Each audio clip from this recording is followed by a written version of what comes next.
It's about 5 minutes after 7, so we will call our meeting to order, and if we'll, everyone will please rise and we'll do our pledge of allegiance. Mr. Bill, over to you. Invitation. I pledge allegiance to the flag of the United States of America and to the republic for which it stands, one nation under God, indivisible, with liberty and justice for all. I pledge allegiance to thee.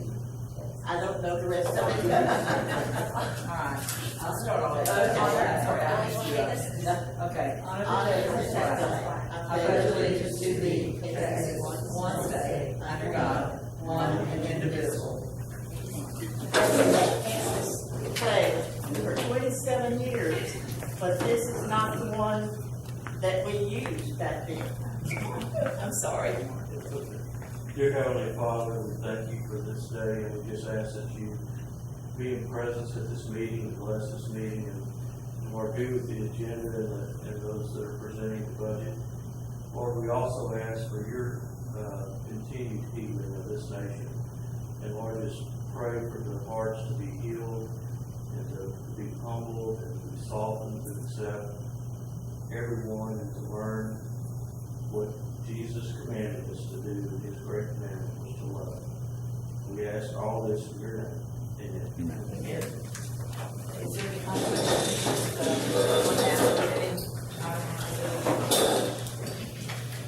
If not, we will open our meeting, and the purpose of our meeting tonight is discussion of our budgets. And tonight, I'd like for us to just limit it to our city budget and try to knock it out, because it's, we do have a kind of a time constraint on it because we have meetings. Where's the budget?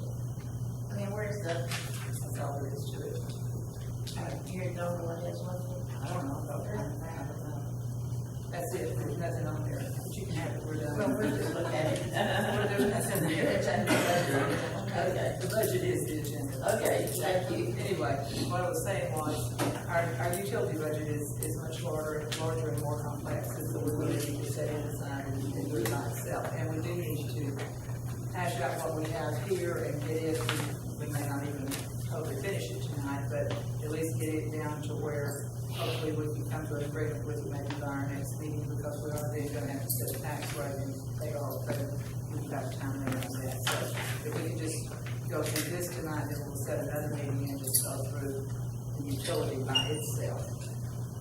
So, with that said, Joel, if you want to take it from here? Yeah, y'all have a printout, and the first column is actual for June, your annual budget, then the over and under, and then Kim walked through a projection where it says rest of year. Her walkthrough is basically taking actual and annualizing.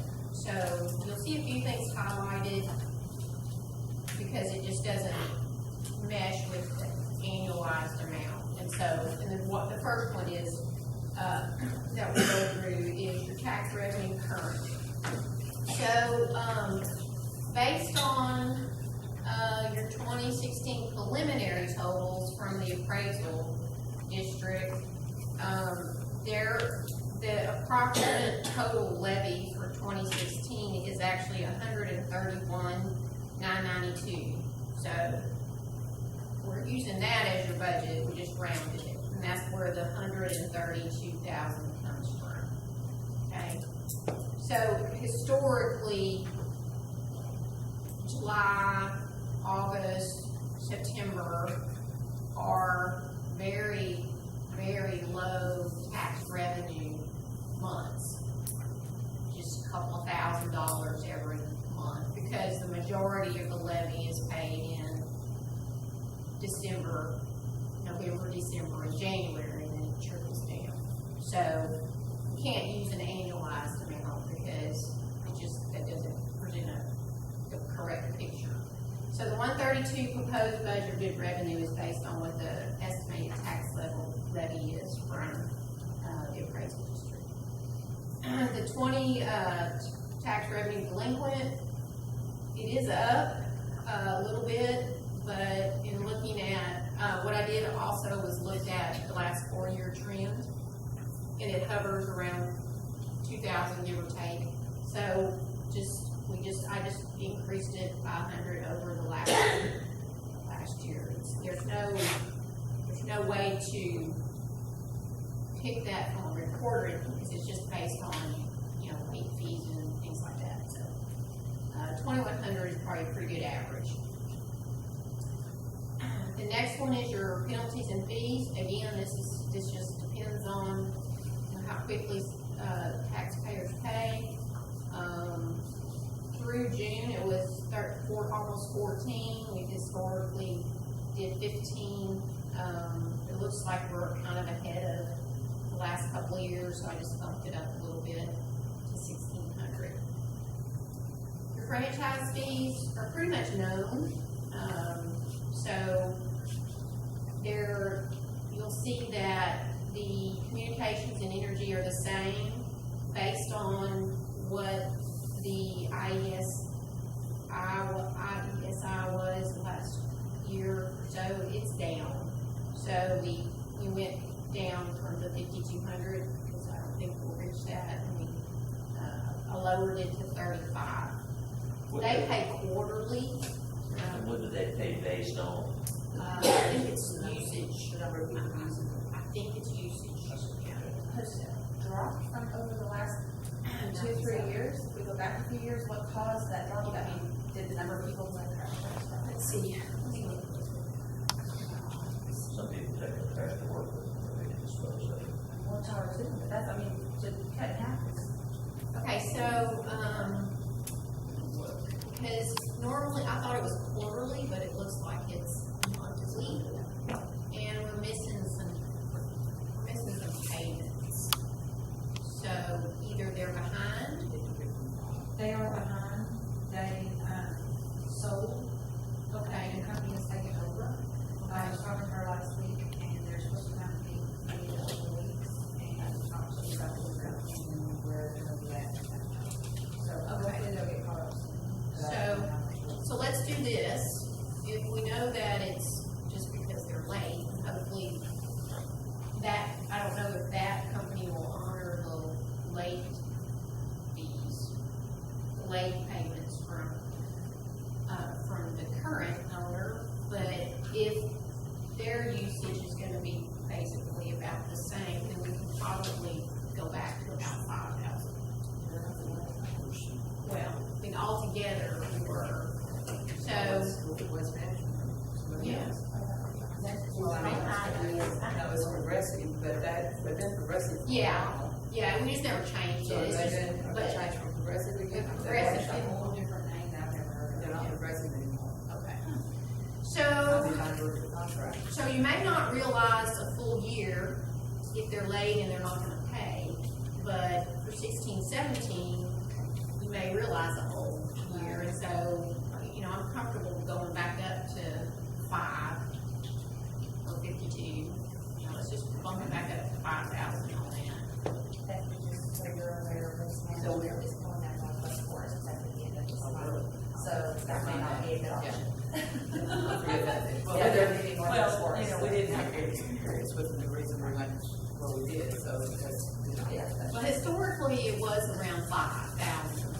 So it just dropped so much, and I didn't look at the detail till just now. So we are missing some months, which makes sense if they're behind. But we hope that whoever takes their place will pay for a whole year. so you want us to So change that? for the IES, for the waste disposal, we will increase that to 5,000.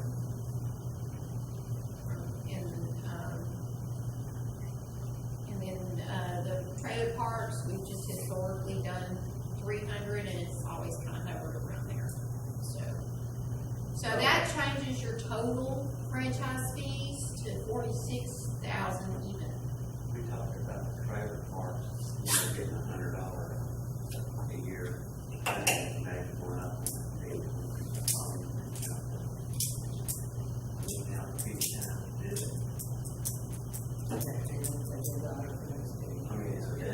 And what part of the year they pay that permit fee? They pay in January. So you're planning to, you could be notified. Well, they're paying that and they're paying taxes as well.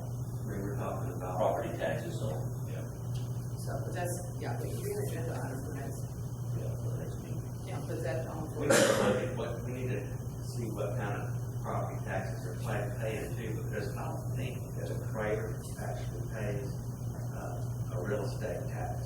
They, Because it's a movable thing, so they pay personal property. They they pay a property tax on the land. That's right, that's right. In Texas, what Walmart started doing is Walmart taxes and the trailer, Walmart taxes on That's that. right. If you're the owner of both, Right. yeah. Yeah. But like Gotros But will pay, they have to pay for taxes. 2006 trailer, Right. so they valued it, brand new, it was $38,000, it was six. Now, I've got it down to like 24,000, because I use the Blue Book price. And they don't wanna go down that much, but I call them and I tell them, so you need to look at the Blue Book when they need a price. And they do. And so There is- they look at it, and they call me back, and they say, okay, so we're ready. Right. Well, we've got, on They this, won't go down. this is the thing from the, tax office. There is $485,670 in market value of mobile homes in double ups that's being taxed. Does that not count, does that count for property? Just the mobile home, this is what's called tangible other personal property. What did you say, Mobile homes, 485,000? $670. And how many trailers are there? There's 36. In all double ups. I mean, that's what There's we're, 36 trailers right now in Battle Love. that's what it's saying there. Trailer parks, 400, no, that's the taxable value now. Oh, okay. Taxable value is 480, so if you did that, so that's the. $10,000 a piece. And the trailers down on That is that. just the trailers themselves, because the parks themselves are included in the land. Well, what about the trailers that are on land? Does that count? It doesn't say that, it doesn't, it's just, that is personal, if they would be included in personal property, yeah, they're on land. Because they're not real property, they are, Yeah. But there's still a tax on that mobile home. that's right. That's what they're included in this $485,000 worth of taxable value. The ones that are on Blacktop, I'm sure they and are. all the other streets that we have any out here. Okay. And it doesn't matter if it's taxed in real property or personal property tax, we still get our tax revenue, Right. whichever way it is. So, but you have a choice, you can decide if you want it taxed as personal property, put the land and the trailer together, or you can have it done separately, like you mentioned, you can. Right. There's Personal one, property. Walmart there's doesn't give you that option. there's one out here that is residential, that is treated as real property, it's residential, it's a mobile home, there's just one, and it's showing a value as $15,890. I don't have any idea who it is, but it is set up, the tax is You real. can quickly doing the math in your head, that pretty much comes to about $15,000 per trailer, if there's that many trailers, and it costs that, if they have that much money. Now, those people are getting to live out here, have the water, and sewer, and everything, and let's say, I don't know, your house makes $200,000, okay, so you're paying taxes on $200,000 per family to live there, and they're paying taxes on $15,000 per family to live there. But generally, the family is not paying, the owner of the trailer park, if he owns the trailer, is the one that's paying the taxes. I mean, I get what you're saying, I'm not disputing. Well, if they're renters. Yeah, they're renters, they're renters, that's right, yeah, And sure, that's the way. if these people possibly are renters that are paying some of this personal property stuff, they're the renter. You know, they're renting this. So they're paying it, or the guys? No, but the owner of the trailer is paying. They own Yeah, it, they're getting paying. the benefit of the They're rules, paying, so but I they mean, pay he's the got, I'm he's just got a saying. $15,000 house out here, he's That's- renting out. Yeah. That's what he's doing. He's paying taxes on $15,000 piece of property rented to him. But he's also paying on the land that it's sitting on, too, which may be, I don't know how many acres. And so his taxes have got to be this big, they got to be this much, 15,000 compared to 250,000. 10 times less taxes. That's why that I think that they should pay more for the permit to operate. Put it on the agenda. Because they are making money, I mean, it's a business. It's a Sure. business, but they're also, they're paying I mean, we are receiving tax money from, I just wanna make sure that we do increase the, cost of permit we're not gonna, we can't go around double and tripling, because that would be No. bad business as for the city. Well, But, I mean, If you triple it, you're still not talking anybody. I know, we're not talking about enough money to make $3 a difference to our bottom line, so is it, If you triple, right, but, $3 right. per But, year. but think about it from the business owner's perspective, that's a 12%. significant jump for somebody. So we're gonna look like we're trying to run trailers out of this town, is what we're gonna look at, what we're gonna be accused of the minute we do that, we You're not triple it. looking at, you're not looking at any. No, I'm just saying, and is it worth it? Is it worth it to our bottom line? Is it gonna make a big enough difference to jump it 3 times? Well, We you can do bump it it a three little, but I don't places think and we you can make do it, enough. and you make it $500 instead of $100. I mean, it's really not a big deal to pay $500 to be able to operate a business. I mean, business insurance is anybody that operates a business. I mean, that as a business expense, $500 is nothing, you know? Yeah, we Spend don't that. have this Yeah, all. let's put it on the agenda and we'll do some research. We It's can more wait. of a hardship on people. I mean, if you got 20 trailers there and you go up $400, if you divide that, I mean, that's $5. Well, we can A do the year. actual We're gonna amount. pass it on to the customer. We That's can 50 cents a month. Let's do Less than it. 50 Let's put it on the agenda and we can get, And that would make us another $1,000. we can know exactly what they're paying when we come back. We don't need to make $5 more, Yeah. you know? I mean, if we can make another $1,000, something that makes a difference, I mean, that makes a difference. I mean, Okay, we'll put it on the agenda. We'll have more information than just what we have here this morning. But they are having the luxury of operating their business out here. I'm pretty sure the Dollar General pays a lot more, different things, on different things than that. Okay, so now we're at sales tax receipts. It looks like it's increased over the prior year trend, so we just bumped it up to 35,000. Might be a little bit ambitious, but That's great, that's a dollar general. Well, with that, they are down. so, Do we have an animal on Dollar General? I mean, are they paying quarterly or are they paying They're paying monthly. monthly? I mean, yeah, Yeah, we don't even have a full year to that yet, We don't have a year for them yet. but they're paying monthly. Well, it should be able to project. And this is a good We have projection. several months. Yeah, this is a good projection. okay, so you have building permits, that increased, quite a bit from the prior. Well, in 14, it went from about 1,900, and then it jumped to 5,700, almost 5,700 prior year, and we're already at 47 through June. So, bumped it up to 5. There's building, going on, but it does show some increase, so I just bumped it up. Hopefully that trend continues. The civic center rental, I kept it at 1,500. Seems it stays pretty stable. We don't, And we get 200. Yeah. We're It's renting it unbelievable. I see out. cars. How many times have you rented it? You've been renting it a lot. Here lately, it's been rented a See lot. cars here all the 6 time. or 7 times so far. For the whole year, that's all. That's it. Man, I would've thought it would have been 15 or so. Now, some cars are We Good. had 3 with us about past. yeah, jumping things and all kinds of stuff. Yeah, and we got one coming up. And we're charging 200. let's see. That's cheap. Well, I mean, that's a good deal. You know, and we're making 1,500. It's instead of $250. making- $50 for the day area. Okay, gotcha. We're making 1,500 instead of making, before we pay them. So we don't- We don't budget for municipal court revenue. Do that. Yeah, but it's everything you do. And, I budgeted $30 for interest. I'd be lucky if we did that. And I kept the donations and fees at $500, even though that's very sporadic, so your total budgeted revenue is $223,730. We increased the, How much did you say that was again? well, we don't really budget, you don't normally budget for grant revenue, even if you know. Well, it's really, I think it's good to not put it in because it was a few reasons. It's 223,730. Is your total revenue, normal operating revenue. Okay, so now we go down to the expenses.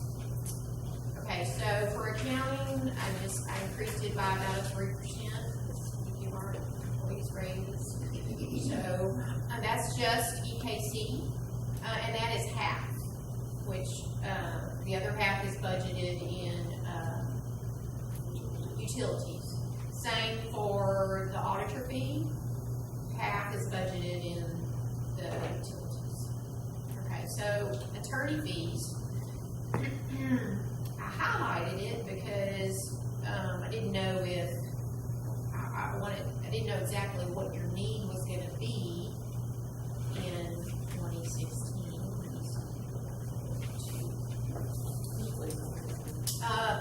15 was $13,500. 14 was $7,800, but so far this year, we only have $2,200. So I know the prior years were like the bond and all that. So I don't know if 7,500 is too much. Maybe. I So- think I just make it about 5. So I can go down to 5. I think you'll make it 5. And that might even be, yes, Attorney. that might even be too much, but that's what we're. Okay, your bank fees, I increased it to 200, just based on where y'all were at actual, and we had budgeted 100, already exceeded that. Dues and subscriptions, I left it at 2,500, because that seems to be about the range where it stays. The next one, I think Kim put this amount in there, so I'm assuming that's a good number. Okay, so we'll leave that. Yeah. Okay. Okay, so, your insurance, it's actually been a little bit lower than what we've been budgeting, so I just decreased it a little bit. She did say that they're gonna go up about 5%. Okay, so I think this is what you put this in. Did you account for that? Yes, okay, because that other thing Okay. will go away. Okay. Well, you accounted for the 5% already? Yes. Okay. Yeah, because I don't think y'all, the actual is 99.75, and I don't think you're, looking at what's already been paid, I don't think there's any outlier bills before the end of your fiscal year. So that's gonna be your total pretty much for the whole year, so. You said we have some things that are going away. Yeah, That's the water side. Yeah, the water side. The sewer plant's going away. And the insurance is, well, okay, I thought we were doing the city and the water utility. We are. Okay, so that shouldn't affect this number, because this is insurance for the That's city right. stuff. It's not enough on this, it's still 11.5. Yeah. So nothing's going away from the city. Right. Okay. Okay, so appraisal fee, 1,500, just bumped it up a little bit. It's paid quarterly and it's based on value, I think, so. It just covers around that. Okay, so maintenance building, I put it at 10, because that was apparently the preliminary discussion. And Building, most of it is, Kim's got the sheet, but most of it is the normal stuff that we have, except that, we have an issue that, came up with the phones, and when Kim started researching that, because our phone situation over there, they went crazy with our rates, and we have 2 lines over here, and, for our security, and, a bunch of other stuff. So she started investigating how she could, cut, what she could do about this phone bill, and it just opened a whole kettle of fish here that turned out, it looks like we can, kill about 3 birds with 1 stone, and it'll make everything better. Her building has got, the normal stuff, the pest control, the air conditioner, heat stuff, all of that is, the maintenance there, and Stacy's cleaning and the supplies, and all of that is just normal stuff, but there's thing that makes it different is, I'm gonna let Kim talk to you about this, it would be changing our security system, which would, install, camera system here that would also automatically send everything immediately to the cloud, where next day our people could be seeing it, and eliminating phone lines, et cetera, et cetera. It's your turn. Basically, we got our phone bill, and our phone bills are normally $350 or so a month for City Hall, and we got it in, it's $1,500, and I said, no. So I called them and said, this is not happening, and in the middle of these conversations and stuff, we got talking about security alarms and things like that, and found out that we can do a security system through our internet. Well, that means I can go away with my phone line for the security system. So I got to calling a couple of different security companies and stuff and talking to them, and one of the security companies that came out, which was not our current security company, was telling me that you can also do the fire alarms that way and all this kind of stuff. And we got to talking to him, and he can come out and install the new panels and put it all in and monitor it for us. And the monitoring will be approximately the same cost per year as what our current security system is. With that, we got talking about the cameras. And that we, I'd like some cameras in here, and just throw me a bid out, I wonder what that's gonna cost, while you're here, anyway. So he could install me 3 cameras outside of this building that will monitor 24 hours a day, 7 days a week, that will get all doors, bay areas, the whole 9 yards. He'll also put one inside here with a camera in the ceiling, not a drop camera so nobody can jerk it and yank it in the whole 9 yards. But it'll be in the ceiling, so with a grate over it, that people can't touch it, where we don't have to have the microphones out and about at every meeting in the whole 9 yards, so we can record the camera at the meetings, and it will automatically also be uploaded at the night. So whenever I get to the office the next day, all I gotta do is put it on YouTube. I don't have to go and download it from the camera to my computer, and then from my computer condense it and do all of these other things that I currently have to do. At the same time, I can view it at any time on my phone. If somebody calls and says my code's not working anymore, I can do it. I can do it, take care of it, immediately turn the system off. Or if somebody has rented it and we're not sure that they locked it back, I can look and make sure it's locked back and make sure that the building is secure at all times. With that, he came in, and like I say, to monitor the system, we can set up the system for the burglary now. We have that in the budget now. To monitor the system will be the same as what we're currently paying our guy now. And to install the cameras, 3 outside cameras, 1 inside with a microphone, including with everything in it, is an additional $3,200. With that, I went back to our phone company. I said, talking to this guy, I can cut out 2 phone lines at City Hall, both phone lines here. We will have to get DSL here, but it will cut out $1,776 a year on the phone bill. So in a year and 8 months, the phone bill alone will pay for the security system and installing the cameras and stuff. So that's what I found out this year. Are you talking about doing away with the phone lines and having cable run here? For having DSL for the internet just for the phones. Because we currently have 2 phone lines here, one for burglary and one for fire. I guess what I'm asking is that gonna be through our new wave people? No, it's no, I wouldn't even consider it. It'll be all the time? No, it's through AT&T. Every bit of it is through Has AT&T. the office now. Yeah. But the problem she's been having is she's trying to do all these gyrations that she has to do to get this thing on YouTube. It just stops her, but it shuts her computer down during the day for everything else. So it's been a real burden. That's the reason it's taking so long to do this. But, it sounded really good. And the only other One-time cost, we have increased security and decreased phone bills. Plus, it would give us an added Wi-Fi here that would have a password. Nobody would have the password. Where I can bring my laptop during these meetings and be able to type the minutes while I'm sitting here. Not have to go back to the office later and rewatch the entire video to do the minutes too. I could do it, email it to the office and be done. It's got a lot of advantages. Now, who's the company that you guys are with? Maverick Communications and Mobile. Is there anybody else that does that? There's a couple of them I called. 2 of them didn't come out. I had the names of the office. I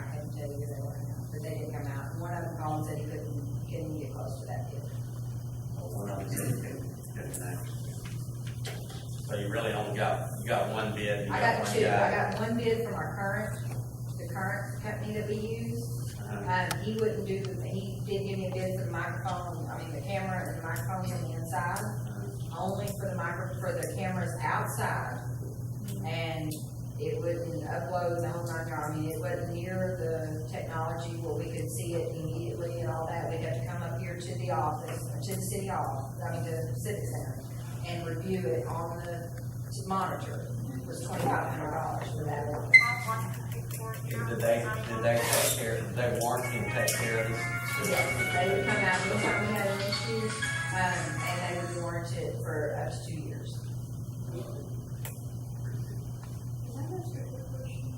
Why did the phone bill jump that much? They said that it happened all over Texas with businesses, that there's something about a glitch in their system is what they told me. Went out of contract and wanted us to, they wanted us to pay bills, what they wanted us to do, and that ain't happened. Yeah, same thing happened to me. They just took that. Not happening. That happened a few years ago to us too, and that's why I don't have AT&T anymore. That sounds like a good deal. So you wanna leave it at 10? Well, and there's one more item involved there that we want to talk, that they need to know about. And that is, ever since we've been in that building over there, we've needed some gutters at the front and back door. Because if you ever go in, either one of them, it's raining, you know, that you're about to get your internet. So, You do the, that's right. undone. Well, yeah, there's just no way to get in and out, without getting drenched. So we have a bid for $850 for some gutters, or $850, I believe is what it is. And for the front back door store, they can get in. Actually, I think that's enough to go all the way around the building. You going all the way? Yeah, no, it's all the way around the building. I'm sorry. I was fixing to say, over the doors. No, that's gotta be done. No, it's all the way around the building. It's with the downspouts and everything, so. We had three bids. Yeah, you did have it, that's the average, that's the bid, yeah. So. What that's- size gutters is that, do you know? I think there's 6 inch. That's good. One of them is Some- 6 and the other. Well, there was 2 bids. Some of them some of them, if it rains hard, the little ones fail, they just shoot right up. That's good. And you'll probably, I don't know if they're putting those screens on them or not. Well, it's not much to it, it's just a little piece of thing that fits in the top that keeps the leaves from getting down in there. And if you're using the 6-inch gutters, they work pretty good. If you're using the small gutters, they're not too good. Well, There's a real good one called leaf core. Yeah, I mean, they have some that the leaves don't stick in, all that. I wanna look at it and see what you can get, 'cause otherwise, with all those trees right there, that thing can fill up with leaves. They use the leaf core. If you're gonna do it, let's do it right first time. okay, so how much, If you'll notice too, Mayor, that 2 of them are seamless and 1 of them is not. okay. They tell me that they need downspout, not ever 30 inches, not 30. 30 feet, yeah, 3 feet. I know, For the 30 feet. 30 feet, okay. Yeah, well, that building's not that big, so I think There would be that many, was it about 7, 6 or 7? Yes. Okay. The last bid is 6. The other, I don't think he specified, but he told me that there is out there. Okay. I don't know that So- the seamless would even matter. So $10,000 will still cover, so $10,000 will still cover whatever we decide on that. So the deal is y'all want to do the gutters and you do want to do the security. So that's, y'all good with both of those. And like I said, the other Are we stuff, approving those expenditures now? well, Or we're are just, we going to we'll approve those? officially do it, Okay. but I'm just saying we can, We're we'll just leave allowing it, it. we'll leave it like that because this is, you're saying this is sounding okay to you. Because like I said, It might be a couple hundred more. But it- Get those yeah. covers and get those 6-inch gutters. well, I think that her bid, I think she, came up to a total of about $96.20, so that gives you about $400 to put right there, get to 10. Some people even have 4 inches. What, the guards are, what, right off. Well, okay, so That's that's, just crystal. so we'll leave it at 10, so Okay. that sounds good. Okay. That sounds good. So your next one is grounds. And y'all, let's see.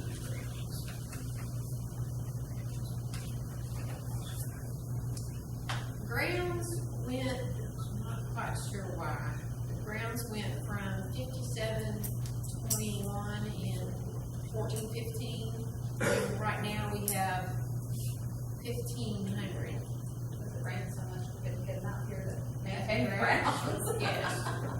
So, just the 9-month period so far is significantly less than prior 3 years. So, I don't know. We're gonna need to budget the same amount that we did last year for both places. Yeah. Okay, well then Now, bump that one and goes the- back up to And 60. the amount that we're gonna have left over Uh-huh. this year that we didn't have to spend because it was too wet to mow, we're gonna use to do some other things in Okay. this part, so it will be Okay, spent. well then, let's It's gonna be bump, spent on grounds, just Okay. ditching and this, that. and the other. okay, So well it- then put grounds back to 6,000, that's the same as what y'all budgeted in the prior year. It was, I have put it down to 5, we'll put it back up to 6. Okay, your payroll taxes, is 3,000, I think we kinda under budgeted last time, I think we'll probably end up being a little over the 2,800, so, I bumped it up to 3. And I don't think your rest of the year, that, again, that's an annualized, so we can't really, some of that we can't really go by. So 3 is probably pretty solid. So we're gonna leave that. Your postage, I left it at 1,800. I assume y'all will still be doing the bills. That's not much. Well, the bills don't come out. Oh, that's right, This that's is what, the that's news. utilities, that's just those. Okay, so I left it at 18. I left seminars and training at 750. I left supplies at 2,500. Okay, we'll go back up. Seminars and training, I mean, it seems like every couple of months we're sending Kim someplace, 750 is gonna be enough for a whole year. Yeah, well, but the reason it is because so much of it we don't have to pay for. Oh, But this is the stuff that we do have to pay for. okay. Most of it, like the FEMA training, we don't have to pay for. Oh, I see. We get reimbursed. So the expense of her having to stay out of town is not there, that's on some of the lines? See, just like the trip that she'll be on, we'll just have to pay $125, and that's just for her food. The airfare, everything is all reimbursed to us. So that's why we go there rather than going over to Houston or somewhere, because we have to pay for all that. And we get better training too, so. Okay. So supplies, we left at 2,500. Travel is, this may be for talking, Well, and but this- we left it at 3 and because, that'd be good, because it won't even be that much, because she's got an outstanding airline ticket for next week that people will pay her for. Is that why the rest of your goes down? Yes, okay, cause I'm looking at that one. Sorry, here. Yeah. So So it'll be FEMA less. pays me back 5 weeks after I return. Yeah. And when they pay me back, I reimburse the city. Yeah, so we're just gonna leave it at 3. yeah, that'll be funny, there should be some left over there. So telephone, Here we go. well, I 2,500, It should go down. Yeah. so it just depends on when y'all do that. Some So, of that'll come from the water side, and some of it come from Yeah. the city, so I can't actually give you a total value on the city side yet. so, I mean, we can leave it, we can leave it and just, See, you know, I think we'll be okay, just leave it. And then if, you I know, mean, it's better to, I mean, you know, you're maybe over budget, but I think you have to look at your trends and you're not quite sure what your total savings are gonna be, and your utilities may go up a little if you have the DSL. I don't know if that's gonna be phone or if that's gonna be phone. Okay, so, How many lines will we have left? We do away with 4. Is that what we're doing away with 4? Yeah, we'll end up doing away with 4, but we still have the city, the water, the fax, the 2 DSLs, we had 10, the water. didn't we? We had I 10, think we had 10. we're doing away with 4 or 6, but we're adding DSLs, that'd be 7. Okay, but if they double the price of them, then we're really not gaining anything. I mean, we're really not gonna, I mean, we're gonna save by getting rid of 4, but we're not gonna knock the budget. Oh, no, they went back down on the price after October. Oh, they went back down? She said she wouldn't pay it. As soon as you say cancel service, it gets their attention, and all of a sudden they get real. Well, let's just leave it right now, because we don't know, yeah, you know. We're gonna always be, borrow you know, from year to year, something else we have to. Yeah. So utilities, I left them at 6. That may be a little bit over, but As hard as it is, I don't know. you never know. So, you can't really go by the annualized amount because you're about to, because these are your hottest Yeah. months and they'll be higher, so. Okay, so your wages left at 36,500. No capital expenditures, that new one. Earlier you said that, your people get ready. That's included. Yeah, Oh, that's, well, it looked like we budgeted that last We did. time. well, that's what I'm saying, that's what I was telling Peggy, we budgeted more, I don't know where I got the 36.5, but even if we Probably budgeted way. we have a cost of living increase, and it's still within the budgeted amount from last year. That's all I'm saying. I thought we spent 36.5, we budgeted 36.5, campaign. We didn't spend it. So, equipment rental, this is your copier, so it should be about the same. Contract labor is 35. That's things that we hired Doug to do, and various people to help us with. Not That's fine. necessarily just John's contract around. labor. Yeah. Tax assessor fee, That's gonna come along toward the end of the year, I think. so it's not very much, so it's always under the 5. Can I ask a question on the contract labor? Would that not apply to specific, areas in the budget if they're doing something within the maintenance on the building? Would that apply to the maintenance budget? If they're doing something with the grounds, would that apply to the grounds budget? Or is it going into its own budget here? 'Cause it's not really allocated to what area is getting. Is that the, Let me see. is that the, maybe I'll say the wrong one, is that where the, building inspector is? Is that contract, is that, Francis Frederick. that's it, that's the building inspector. Building That's, inspector. and that's what gets paid for out of your building permits. Okay. That's offset by the building permits, So so. there's a few other little ones, but it's mostly Francis. Okay, that That's makes mostly, sense. yeah. So, I mean, But yes, yeah. okay, so security, computer, 500, kind of just a little catch-all. That's if we have to replace one, because the good news is Kim's been able to fix about everything. Since we've had her, we haven't had to hire anybody. Before that, we were always having to hire somebody to come out here. Okay, security, I was told we needed to leave that at 1,100, even though we haven't spent much. So, okay, so community development, I just highlighted these because didn't know if they were gonna change or not. 20,000 for community development. We didn't spend that much. We're not through. Is that security contract, is that just a monitor? That is. No, that is no, that's our like officer. The officer. There's 70. Yeah, that's good.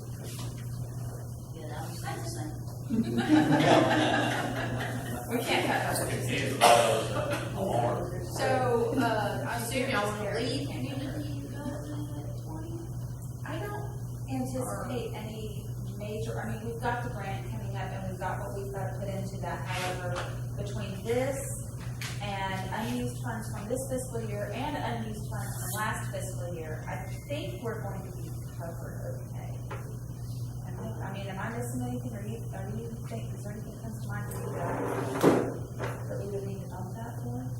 I don't know what all y'all want to do. I mean, if you wanted to do something different. I don't see any significant changes for the events throughout the community this year, so that our spending should not change significantly. The only thing I knew was that we were trying to save the water. Right, well, and we want to do those things, I'd like to see additional funds, leftover funds, a portion of them for this fiscal year allocated, we talked about it in a separate account, I don't know if that's happening, but allocated to a separate account that we will set aside for community development, so take extra funds that are left over, a portion of that. Okay, so if y'all don't go as far as opening a separate bank account, at the end of the year, when we are preparing your financial statements, you can designate, your fund balance. Very short governmental accounting lesson. You can assign the amount left over, and that is an informal council decision. So say you had $5,000 left, and you wanna assign it to be used next year, the council can just say, hey, we're gonna kind of informally reserve it. On your financial statement, your governmental fund financial statement, it will say, in the fund balance for equity, it will say assign for community development. Okay. It's not restricted. Right. You can, the next level is committed. The council would pass a resolution to say, we are gonna commit leftover budgeted community development funds for community development in future years. And the only way that you can use it for anything else is if council decommits it with another resolution. But we can informally assign it, and that way Yes. we can kind of earmark it, knowing what we want to use. Without, and then you can do that kind of without opening a bank account. Okay, but we've got a lot of things that we'd like to do, and I think that taking some of these leftover funds from year to year and allocating a portion of that will be a good way to start putting money aside to do that and applying for more grants. So that So why don't we bump it to 30 then, instead of 20? if we've got extra money left Still got over at money the end of the left day, Well, you're budgeting it We for need what you're gonna spend in the next fiscal year, Yeah. what you plan on physically. Yeah, so- There's not, you have your contingency, which is a contingency, but really you don't budget for, future. right? Yeah, if she does it, and the thing is, there's some other accounts too that are gonna be more than what they had last year, so we probably do need to leave it there and see what I we was got. gonna suggest we circle back to this after I present 4 items to you. And Davis is, I yeah, mean, we've got a significant amount that we're going to be able to I think so too. assign. The last- And it's not gonna get assigned to your stuff, I can tell you that. The 2 years before the current year that we're in, y'all covered around 12,000. Right. So if you wanted to look back I'd like to and think that capture some of those, but you'll just have to, someone will have to remind us when we're doing, I don't think there's gonna be a problem with the reminder. I'll remind you, I'm okay, I'll remind you. because it's something that we have to just present, there's not, unless y'all do the bank account. That's, We have a lot of you're things that people formalizing want to it do, to do that's that. Well, So, anyway, if she some of the did, funds coming. I'm almost inclined to say do the bank account for this reason. There are people that do donate sometimes. Yeah. And, they wanna donate specifically for that. So if they had the bank account, they could just put their donation into that. And the bank account would be an obvious reminder for us to assign it. And it's a visual way to watch how the money's growing and how it's. So that's just up to y'all, but I don't. Because they could put it in a little money market or something where it might Yeah. earn just a little That would be tad. Okay, so for right now, we're gonna leave it at 20 and then we'll circle back around. No circling back around, it's fine, it's in blood. Okay, so historically, in contingency, you budgeted 10 And not and use it. most of the time you don't use it. And that's kind of that little buffer that you're Well, budgeting for. But this time, this 2,500 is the grant thing, for the Houses Plus, we just got a visit this week from the county clerk's office. And all these years we've been having elections out here, we are now not ADA compliant. So we're gonna have to get our contingency for whatever, probably Doug will charge us to widen that door in the hallway, because that seems to be the cheapest way to get us to where we can get people in. Where are not ADA compliant? Well, if there's a door anywhere, they just live here, it wasn't the gravel out here, they want us either to have a concrete walk from from both of these close parking areas up to here, and no gravel, and no grass, and a little thing to come up to the door, or they said that that this would either be nicer, and I think it'd be better too, that on election day, we could open up all of the bays, Right. and if we widen that door down there, because the little lip that's on the outside of the door, it can be a half of an inch back. that's $500,000. And they had their rulers and everything out here, they did. And so the outside is a half inch, but then they've got there's like a weather strip on the inside. So that can come off and we can put a weather strip on the door. But the door will need to be widened as wide as we can. 6 inches. Is we can, well, it can be. Okay. So we're gonna have to take that out of Because our I would contingency. love, Well, what about having the elections in the bays? Because it's cold out there, and it's not, we can't do it out there, it's just, but they can drive, this would be better, they can drive their car in there, they'll be dry, and, you know, that'll just make it We'll nice. just put some barricades on the side of the parking, put handicap parking only, and whether or not it's inclement, whether or not they can just drive right up into the bay or use that concrete parking out there. Now they got a concrete path all the way. It'll make it. Problem solved for about $1,000, yeah. as opposed to 15 or 20. Yeah. So the other things. It'd be really expensive to do this out here, but we have to do one or the other before this election, so that's where that's why we have a contingency. And they're coming back to inspect the. Yeah, oh, yeah. So that won't be in our new budget, we'll have to do that, this budget, so, just so you know, that's why we have to have that. Okay. Okay, so, next one is municipal court expenses, just left it at 500. Emergency management supplies, left it at 500. Yeah, he's gonna need a few things, he's gonna need a saw, and I don't know, and a phone, I don't know. Those are two things we did not, this 500 may not cover that. But again, we could probably take that out of contingency if we had to, for emergency management. Did we ask the fire chief if he would loan us a radio when we need it? Would they have a spare? I have not, I don't know, they I don't think they have a spare. They were But I always did running tight on radio. See, I talked to Greg Fountain though, and he told me where to go and tell me about what, he said, don't spend a whole lot, you don't have to have a real fancy one because you only need about 3 channels. So, Well, so since we do have a few dollars left over in that income, we'll go ahead and put, I don't know, what, we probably need, $1,500, well, he said about $2,000? 800, but they'll only pay Radio. one, they'll only pay one, and he was thinking we probably might need 2 around here, you know, I don't know, to communicate, you know, in case we might need a backup or something, so. Yeah, 15 grand. No, we don't. And I don't know how much change we Well, this is just to communicate with the emergency people in case the cell phone towers. Like Oh, during your the cell two phone hurricanes, towers, yeah. if the cell phone towers go down so that he can communicate with the rest of the county via radio.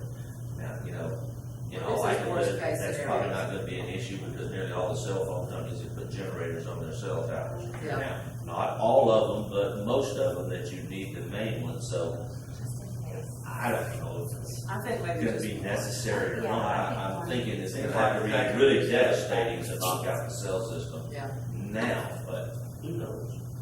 well, And if we just bought one, and waited to see, If that's what all the emergency management people who will be out there assisting are gonna be on our radios, then our guy needs to have one radio at least, so he can communicate properly with them. Well, if you- to if feel you- like a step job. if you Yeah, bump no. it to 1,000, if you bump it to 1,000, that should take care of a small chainsaw and one of the other things. So bump it by 1,000 or No. to 1,000? Don't you think 2,000?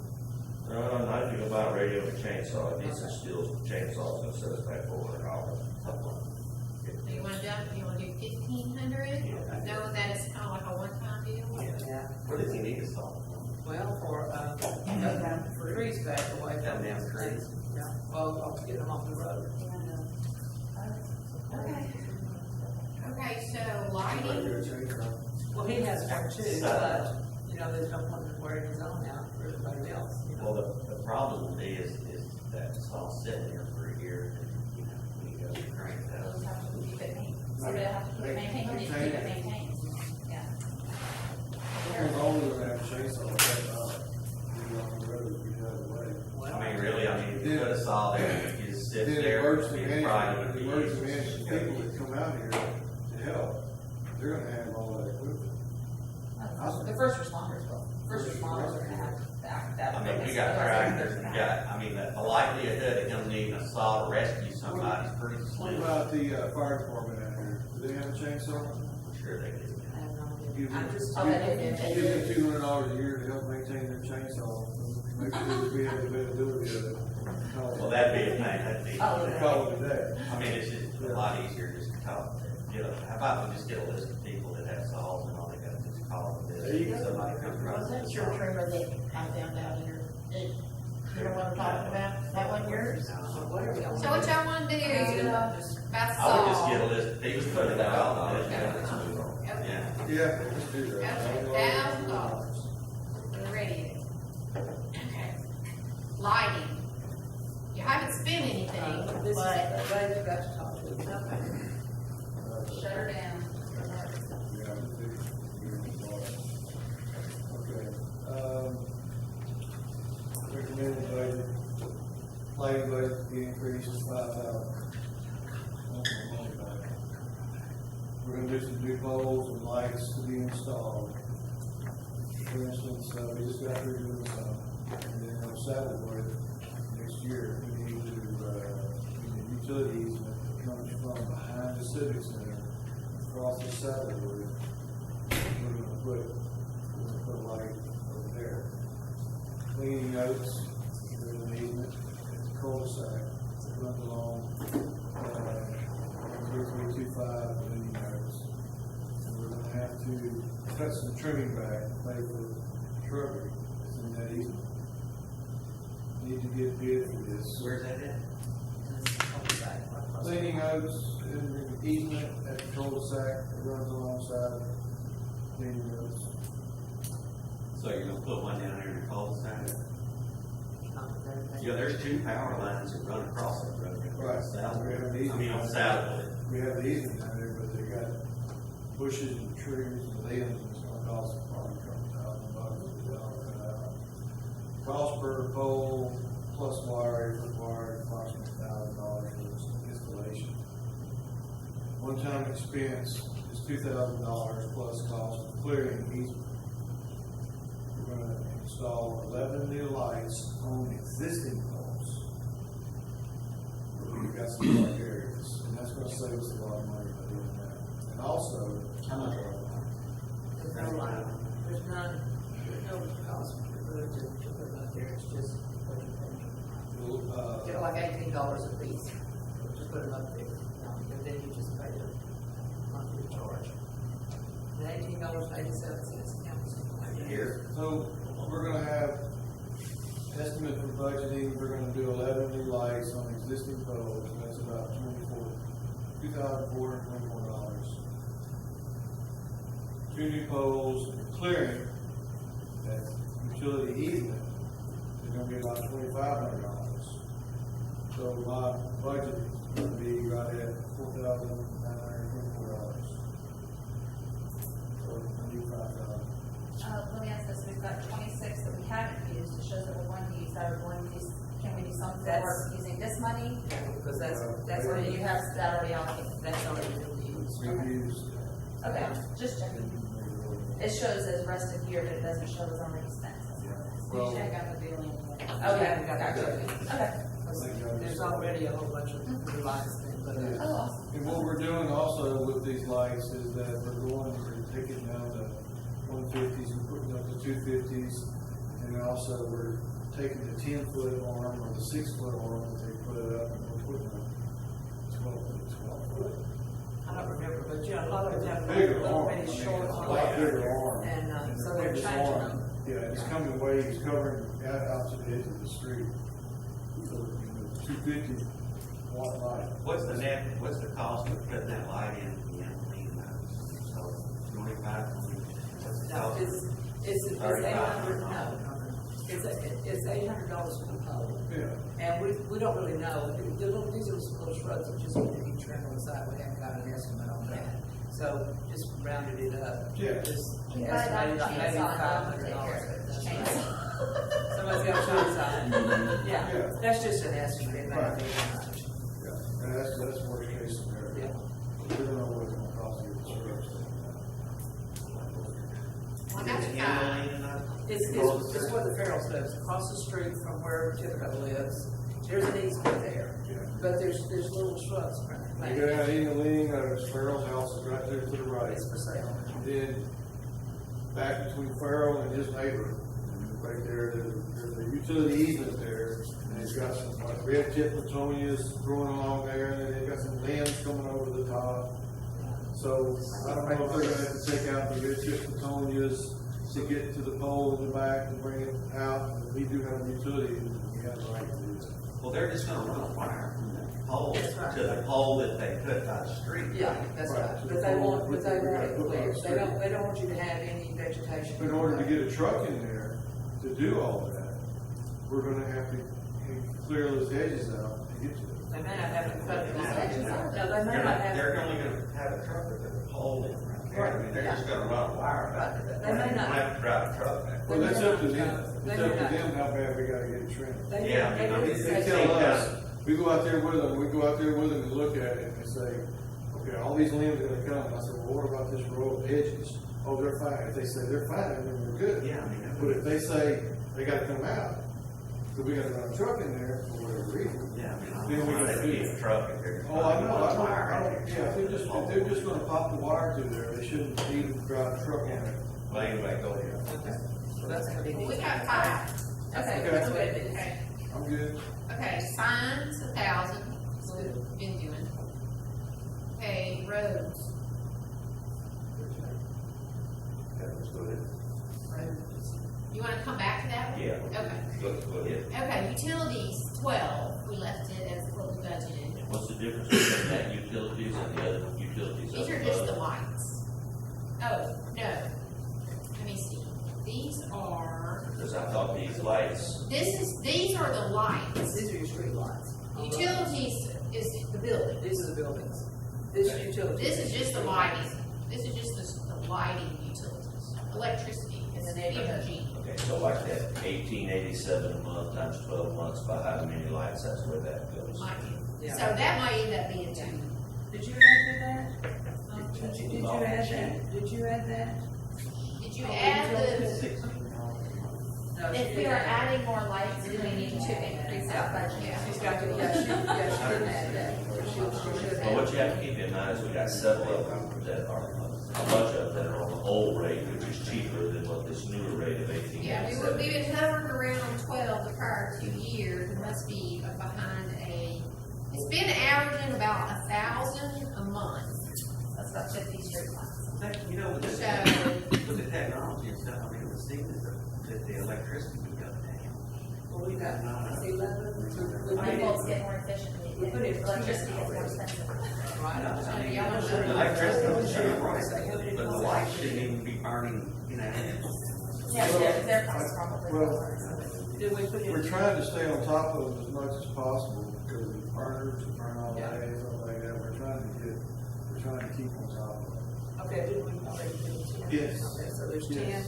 and then you put in 11 more, it's 21. That's And I've got 6 to be repaired right now.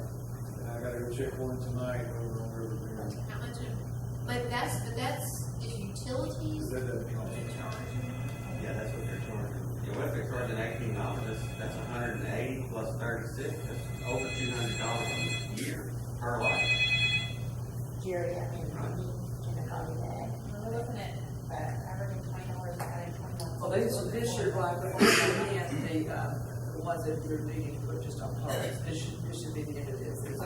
There's three streets left. But our utilities costs are But I'm going up, just so we're saying, trying to figure out how many more poles we're gonna have. Right, there's 3 streets that do not have any on them, and it's Wayside, and it's Chimney Rock, and Moss Hill, between River Bend and Shipley. They don't have any I mean, light there's poles. just nothing, there's no poles. So how many have you added so far? But there are some easements there that you could put, along each year, just to give them a little line down the middle, but we can do that in other budgets. So we're adding 400. Anybody else hold No. besides me? We're gonna be adding $5,000 a year. Say, 4,000? So, I got 46, so somewhere between 46 and 5. I mean, do we need to bump it to like 15 or 16? Well, that's what I figured, if we don't have those included, then yes, we need to bump. I think we do. Yeah, it's gonna go up. I mean, Maybe to 16. So let's do 16. Yeah. we're using 250 watt bulbs for the 150, which is a lot better. Well, that just changes their rate, right? That's why, that's the And difference in we're the projected rate. to end at 10. We bump it to 16, that'll accommodate the 5, and then give us a little bit more.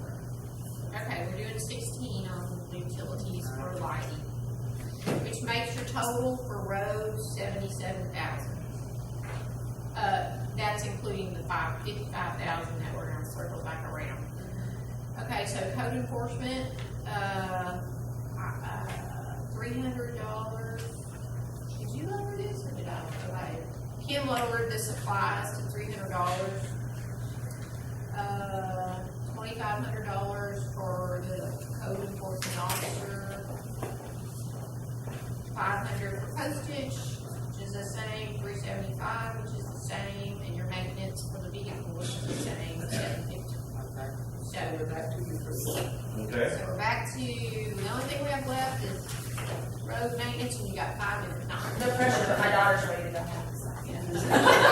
But no pressure. The door's right there. Don't turn around so you can see, this is gonna take a few minutes. She's not looking to be home alone. Right.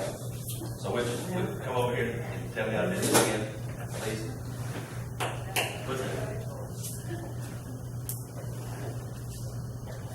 Zoom in, zoom out, and go to the next screen. Okay, but before I. Stand right here and do Do you want a chair? Yeah. Get comfortable. Okay, this, well, it's not gonna work, is it? I'll stand here, maybe be good, then I'll be in your way. Okay, so, last November, if everybody will remember, we had a lot of rain, we had some flooding along River Bend, some houses that flooded. After that event, the mayor and I were talking, and we talked about getting DD6 to come out and look at doing some drainage work for us ahead of our park and to help alleviate some of the drainage that we're having. So let me try to explain to you what you're looking at here. This is Sweet Gum. This is the City Hall, basketball court, fire department. This is the ditch that runs behind, it runs across River Bend. This is River Bend, and I'm going to refer to this as the low water crossing here. Here is the boulevard. So this area right here is where our proposed new park that we just received some grant money for is going to go. This dotted line right here represents the 1 acre tract that we rented or leased to the fire department for 99 years. So we have, currently we have positioned the park here. This is going to be the parking lot in front of it now. As it turns out, the fire department has graciously allowed us to move the parking lot over about 30 feet into here so that we can take advantage of the rock surface that's already there. So we'll have hard surface to park on. Here's the driveway that is currently existing that goes into this place. Okay, so we brought the head engineer, the district engineer out here to look at the problem. We told him about our park. This is where we're proposing to put the gazebo. So we showed him what the problem was, that this ditch, which is the only ditch in our whole neighborhood that DD6 does not have an easement for at this time. For whatever reason, we're not sure, but there's no easement that gives that ditch to them to maintain. However, if y'all will recall, 2 years ago they came out and they brought a big slash buster out here and they cleaned the trees on this side and reached over and did the other side. So they came out and said, okay, this is what we'll do for you. We will revise or revamp this ditch from Sweet Gum all the way down to the low water crossing. And at the low water crossing, there's only one 36-inch culvert that crosses the street. So all this water that comes down here in a heavy rain, it builds up behind here because it can't get through. Part of the reason it can't get through that single culvert is there's a sewer line that goes right through the middle of it, an 8-inch sewer line. And that sewer line only goes to right here. This is the old Bounds property that Garcia's live there now. But that sewer line runs right through here and it goes to a single manhole, and the only manhole that thing services is this house right now. And that sewer line runs down here and ties into wherever it goes. Okay, so Tell me how to, oh, gotta unzoom it, 1, 2, and then go forward. Good job. Okay, how about that? All right. So these are the requirements that DD6 came back and said that they would revise that ditch.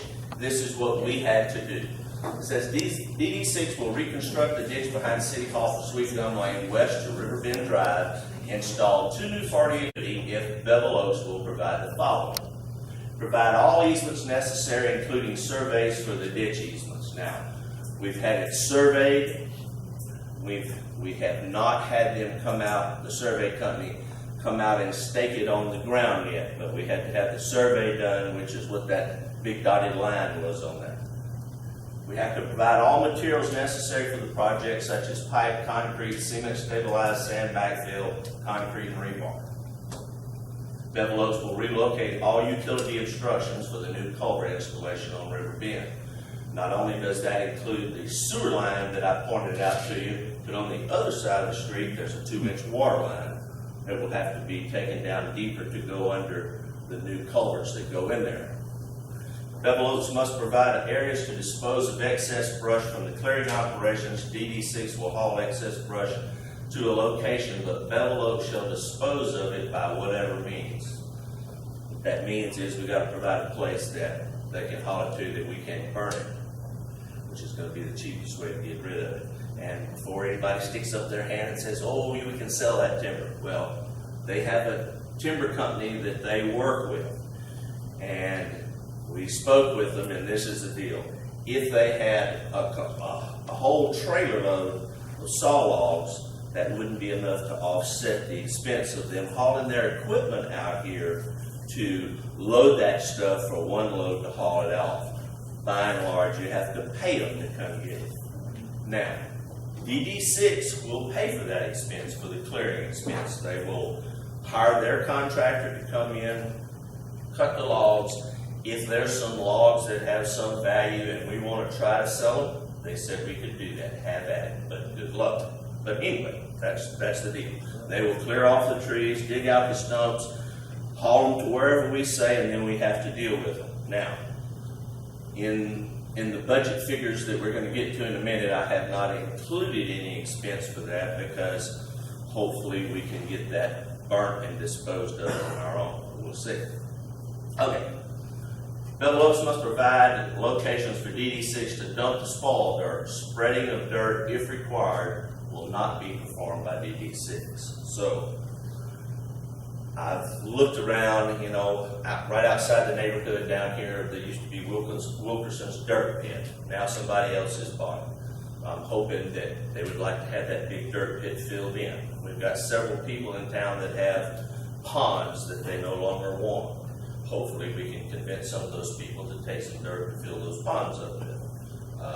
And if nothing else, we got the spoil pile back at the sewer plant that we can haul back there, and that's a place of last resort because that means they have to drive all those trucks through our neighborhood on our roads to get back there. So hopefully we'll be able to do something else. Other than that. This may be a stupid question, I don't know, but we've got that low area at the corner of the boulevard and River Bend. Would we be able to utilize any of that in some areas to bring some of that up here if we're improving the drainage to allow it to run in there? Probably not, because that stuff is low in the floodplain, you can't put any dirt in. Now, But if you're looking for a place to put that dirt, they can put it on that acre that I got on the corner of Mossville. River Bend, we wouldn't have to drive anywhere. yeah, well, we're gonna be talking 3,000 or 4,000 cubic yards of dirt, so we're not talking just about a few. They'll take it. Yeah, we're not talking about just a few dump truck loads. Okay, so now this is what a typical cross section of that ditch is going to look like. So now that ditch from Sweet Gum all the way over to River Bend varies in depth. In places it's only 2 feet deep, some places it's going to be 4 feet deep, and a couple of places it's going to be 5 or 6 feet deep. So I have just chosen a sketch here to show you what it's going to look like in areas where the ditch will be 4 foot deep. Okay? So the ditch is going to have a 4 foot bottom. The side slopes of the ditch are going to be 4 to 1. So if the ditch is 4 foot deep, that's gonna make this dimension 16 feet right here. So there's 16, 32, 36 feet from there to there. And then DD6 doesn't allow any rainwater or any runoff from the ground to run into their ditches. What they do is they install a back slope swale or a back slope ditch. So they put in and it's not drawn to scale, but they put in a little ditch back here to catch the water, and what they call downspouts. In this case, would be an 18-inch pipe on each side that'll take this water into the ditch. This dark area that is shown right here will be concrete slope paving that will be poured about 6 or 8 feet wide at each pipe location.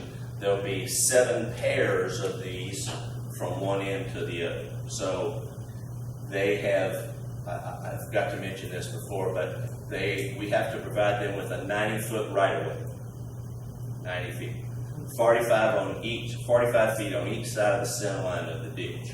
Now, that's important. Let me see if I can make this thing go back one more time. Looky there.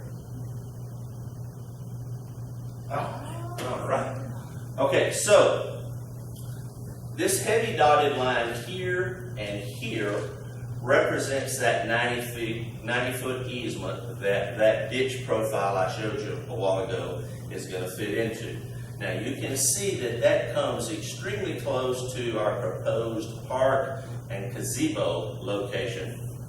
This path shown right here is a future hike and bike path that we hope to get an 80-20 grant from Texas Parks and Wildlife down the road. It would be done in 2 phases. This would be phase 2 from here to there. Phase 1 would be here and back around here, which we may have to revise now. Now, to cross this ditch, we're going to need a bridge or a crossing here and here. So part of this project that DD6 has agreed to do for us would include these 2 crossings that they would do. We'd have that already in place. Now, let's talk about easements while we're back on this page.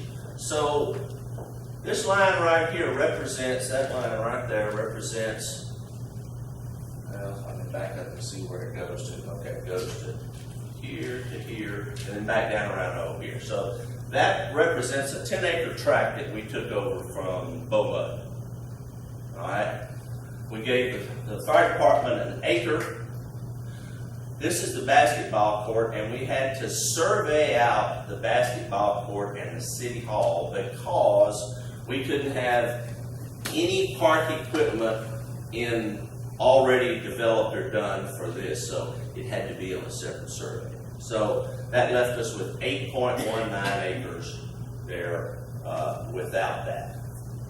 So in this survey, this tract of land right here to here, and you'll notice that a small portion of the parking lot for the city hall is on BISD property. So this tract up here represents the 13.62 acre tract that BISD owns. Well, we need some of it. We need from here, let's see, so this line right here up there is BISD property. Well, so we need this 90-foot wide easement for the ditch, but then it's going to cut off this little piece of property right here, which is going to be useless to them or anybody else. So we're going to try to acquire that piece of land since part of our parking lot is on that anyway. Now, we own this land, so we will give them the easement here. The Garcias own this little piece of property. This little piece of property right here to there, back to here, back to there, is what we will need in an easement from them. However, if the FEMA grant goes through to buy that piece of property out, the city will own that and will be able to give DD6 the easement. So, at the present, in the estimate that I'm going to get to in a minute, the only easement that we have to acquire is from BISD. Well, our attorney has spoken finally got a hold of the correct person at BISD, the trustee that is handling real estate for BISD. And this tract right here is like, I can't read it, it's 0.688 acres, and that's 0.4. Between the two, it's 1.1 acres that we need to acquire from them. There's three options that we can acquire that land. One, surprisingly, DD6 tells us, is that it's not uncommon for BISD to work with DD6, the city, other entities, and just give them the easement. They've been doing that all through history. However, now that the new board of trustees is in place, they're making people pay for the easement. So, we could negotiate it for nothing, not likely. We could, the second option is we could agree, BISD and us could agree on a value for that 1.18 acres and just pay them for the easement or the land. Or we can go to court and take it by eminent domain and get it, no question, hands down. The only thing is it doubles the cost of what buying the thing is going to be. We gave them the land in the first place, can't they give them a portion of We that? didn't give it to him, Mr. Hall, or Mr. Crenshaw did. Well, yeah. But that was too long ago. Okay, now let me see if I can remember this. Let's see if we can go forward. Okay, here we go. Good. Okay, so real quickly I'm going to go through, this is a cost sheet for the total job of what the total job is going to cost. And I've got the cost of plastic pipe, the 48-inch to go at the low water crossing, the 18-inch corrugated pipe to go for the downspouts, cement stabilized sand, concrete, rebar. That subtotal is $31,014.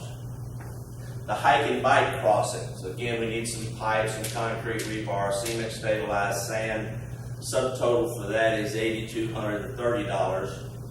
Miscellaneous cost is for abandoning the manhole in the sewer line over there. Hell, I can't read that. I think it's $2,500. Okay. Reroute the 2-inch water main, that's about $5,000. The easement cost, if we do it the middle way and get them to agree on the value with the legal cost of doing it in a friendly manner, it's about $14,000. There's going to be some additional survey cost of $2,000, and then elevate River Bend Road, and I got the county there.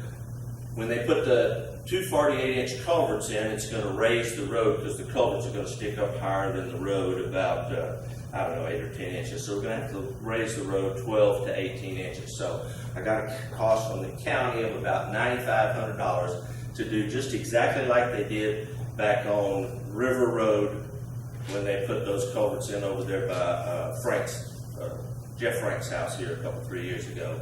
When they put those box culverts in, they came in, they raised the road about 2 feet. Total project cost $72,264. Call it $75,000 for round numbers. Well, so when I came up with that, I knew that we were probably not going to have that kind of money to appropriate for that. So I broke the project down in 2 parts, hoping that I could get DD6 to agree to it. So this is the ditch revamp and the hike and bike crossings only, not the road work and the culverts at River Bend. Now, this is kind of building the project backwards from DD6's standpoint, because to do this, they're gonna revamp all these ditches, they're gonna bring all that water down there, and then it's gonna be bottlenecked because it can't get through that 36-inch culvert. But we need it built in this manner so that we can continue with her park. They understand that. Our part. You're right, sorry. Our park. So they understood that, and surprisingly, they agreed to do it in that manner as long as we committed to doing the second phase the next year. Because having all that water ball up down there is not going to be good for any of us. Right. Already bought them now, though. That's exactly right. So anyway, without going through it again, so the cost comes to $43,500. We'll call that $45,000. Now, that is the amount I think we can afford this year. And then whatever happens with that piece of property where the Garcias live will determine what we have to do with the sewer line and this, that, and more easement costs. So right now, it looks like in the next year down the road, so we'd have to come up with $30,000. Right now, that could change by the time we get there. Okay, so that's the ditch revamp or whatever in the terms that they will do it under. Now, let me see what I've got next here. So I got a couple other things. Okay, now, our emergency management coordinator was complaining after the last flood that he had the same problems that he did in November with people running through his sawhorse barricades that he put up at Moss Hill and at the Boulevard and on River Bend. So, in talking amongst ourselves, we were trying to come up with some manner to stop that. When we talked about putting pipes on both sides of the road, say at Moss Hill and River Bend, and putting chains across it. That's got some problems because you got your road that's crowned and then it slopes way off to the ditch, and you're going to have to put this post here is going to have to go right at the ditch, or people are just going to drive around it. And you don't want to have this post over here.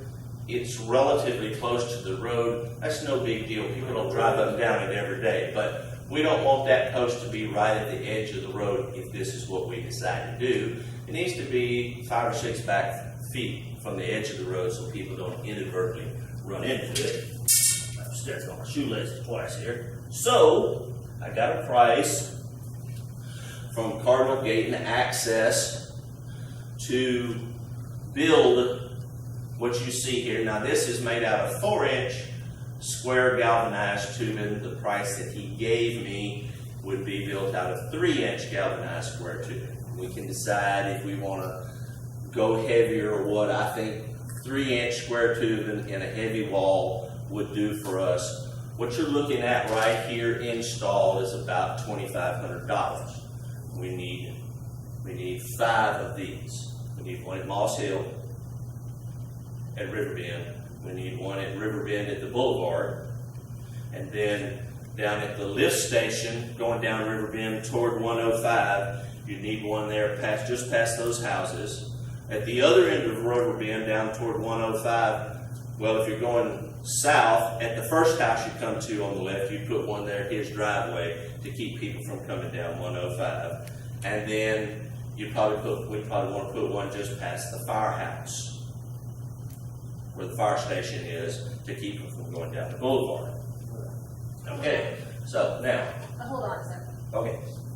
We're gonna put it Moss Hill and River Bend. Let me go back to it. Let me see if I can go back. Just. Obviously, why I feel like There we we go. can get away with 3 Okay. instead of 5.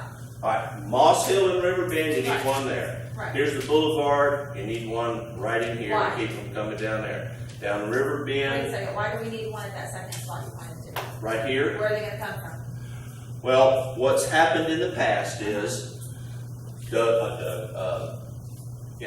Don Smith generally puts them up here first because this floods before anything. Right. So he puts one here and he puts one there. Then when the water gets up a little bit higher, he puts, or needs to put them up on River Bend here and down here. And then when it comes across the road over here is when he would put one.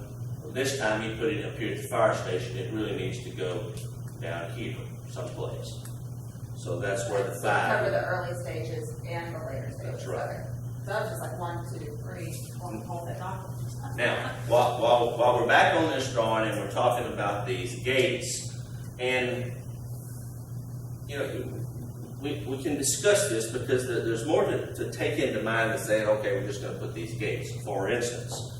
So you got the pipeline right away that runs right through here. Well, so just because you put a gate across there, as we know, is not going to keep people from driving down the right of way.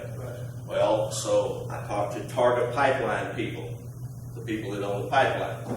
Told them what we were planning on doing and asked them if we decided to put one of those double gates down here, would they build a fence across there to close it off? They said, no problem, we don't want people driving on our right of way when it's wet and muddy. I said, oh, too late, because we've had 2 floods recently, and they did it in November, and they did it in May, and the ground is all rutted up down here. He said, well, if you decide to put one here, he said, we may put one across here, and we may just put a fence down here and one there, and stop them from doing that.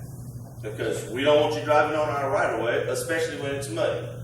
I said, well, let us decide what we're gonna do, and then we'll get back and visit with you. You can come out here, because we've got a process to go through before we decide what we're gonna do. Okay, so the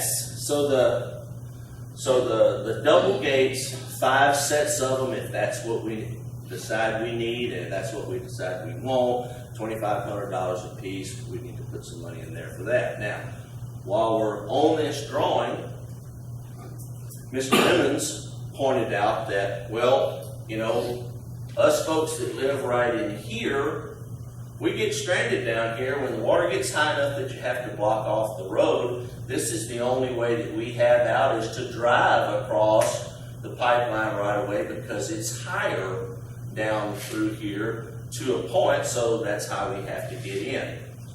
How about considering raising the road down through here? All right, so I go back to the county.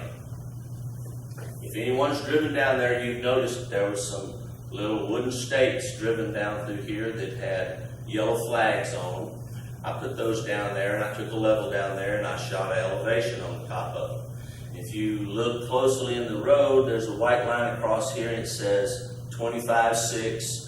When you turn the corner right here, 170 feet down here, there's another one that's 25.6. What that means is, that's elevation 25.6. That's what that white line is. And that's what the tops of the stakes are down through here. And at the lowest point, which is about right here, that road would have to be elevated about 30 inches with limestone and whatever, okay? So you can look at that stake and just envision to carry that out over to the road.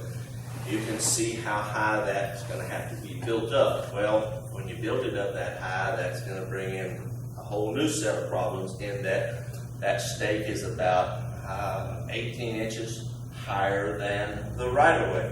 So now we're gonna trap water between the road and the right-of-way here. We'd have to put some culverts in there. Well, I mean, that can be done, but to elevate this section of the road down here 170 feet, and you'd have to go this way, oh, I don't know, we figure 50 or 60 feet to transition back down to the road here. You're looking at about $45,000 to do that. So that's why I say there's a lot to be considered with putting these barricades up. What's it going to do to these folks that get trapped in here at the same time? The pipeline right away does not want people on there. So it's a quagmire of things that we need to think about and discuss, not at this meeting tonight, but we need to have a general overall plan of what we're going to do, knowing that if elevating the road is something we're going to consider, we'll have to do it in another budget year. You know, we could go ahead and put the money in to do the gates now as step one. This gate here, whatever locks were put on it, we'd have to give all these people that live down here a key to it, so that they could come and go whether or not they were on foot, in a boat, on a four-wheeler, or whatever, until such time that they had to evacuate. Now, I forgot to tell you, the reason I picked elevation 25.6 is that, that sign that DD6 put up right there. If you look on it, it says November, whatever. This is the elevation that the water was, and it was about 25.6 or slightly less. Now, in May, it was a little bit, it was about 3 or 4 inches lower than it was in November. So I just picked 25.6 because if it got much higher than 25.6, probably Don would call for an evacuation of these people that live down here, because it would be getting too deep for them to either drive down the right of way. Now, if we elevated that road, then these people could probably stay longer, because Doug tells me that the water was a long way from coming into his house at 25.6 back in November. So the only problem would be, even though their house might not be in jeopardy of flooding, they might not be able to come and go, since this method would be flooded, and so would this method if we hadn't raised the road. So those are the things that we need to think about and consider. Like I say, tonight, we're not going to decide. It's going to take some discussion. My suggestion would be, let's just go ahead and put in the money for the gates now. If we decide not to do them, then the money can go back in the budget. If somebody comes up with a better idea of how to handle it or what to do, then we can do that. But at least if we put that money in the budget now, and we decide through various meetings down the road that this is part of the solution, then we'll be prepared to go ahead and do that. Let me see if I can back this thing up. I want to show you. No, I can't go forward. Show you. Okay. Now, what you don't, well, okay, you do. Okay, so when these gates are open for traffic, which they'll be all the time, this post over here, they open that gate up and they open it up and it rests against this, and they chain it to that post. There's one there and there's one there. And that's what we do, because you don't want kids hanging and playing on them. And you can build them in a manner so when this swings around, it's got a plate, and the two plates come over, and you put a lock in them, so that even if somebody jumps and plays on it, they can't bend this gate when it's locked up against that, because it's sitting like this. Now, are there any questions? On the hike and bike, if you can go back to the budget, I'd be glad the to. revised budget on the hike and bike. Okay, let's see. Going this way? Yeah. Oh, I If we okay. do the 80-20 grant with Texas Park and Wildlife down the line for the hike and bike trails, should we wait on spending that money and apply that toward our grant? Or does it have to be done at the time that the ditch is corrected? If we're gonna do the park and we're gonna do the ditch work needs to be done before you do anything on the park. Right. But I'm talking about the bridges, the crossings. Do we need to do the crossings now? Or Why can we not? wait till well, if we wait till the 80-20, we can apply those expenditures toward our 20% that we would be putting in. Well, we're only talking about $8,230 for the hike and bike crossing. Right. We're gonna have them out here, they're gonna be set up to do everything. Getting them back to do so little work, I'm not saying we couldn't do it, it just seems like it makes more sense to me to do it while they're here, if that's what we decided. Why are we considering building such a big ditch? We are not. That is DD6's requirement, and that's the way they build all their ditches. That's the way our pond was built. The reason they build them at a 4-to-1 slope is so they can cut them with 0 turn radius motors. That's the main reason, but it flows so much more water. Now, granted, there's no question this ditch is going to probably carry 4 times more water than can pass through those 2 culverts that they put in over there, but it still doesn't matter. It can be maintained. Now, they will come out and maintain the ditches, meaning they will come out and cut them 2 or 3 times a year. You know how DD6 is, but we'll be able to cut them with a regular mower with our lawn cutting people, so we can keep it cut looking like a yard or maintained like a yard. It'll look nice. Now, That's my only question from it. Just, do we want to put that expenditure out now or later? Okay. I think we should. Oh, man. So you're saying DD6 won't consider digging, just cleaning that ditch out, and putting the pot? Me, for one, I've been out here 22 years, I've seen a whole lot more water come from the bayou up that way than I ever have seen. There was one place that it backed up down there on River Bend because you had one pipe down there underneath the road.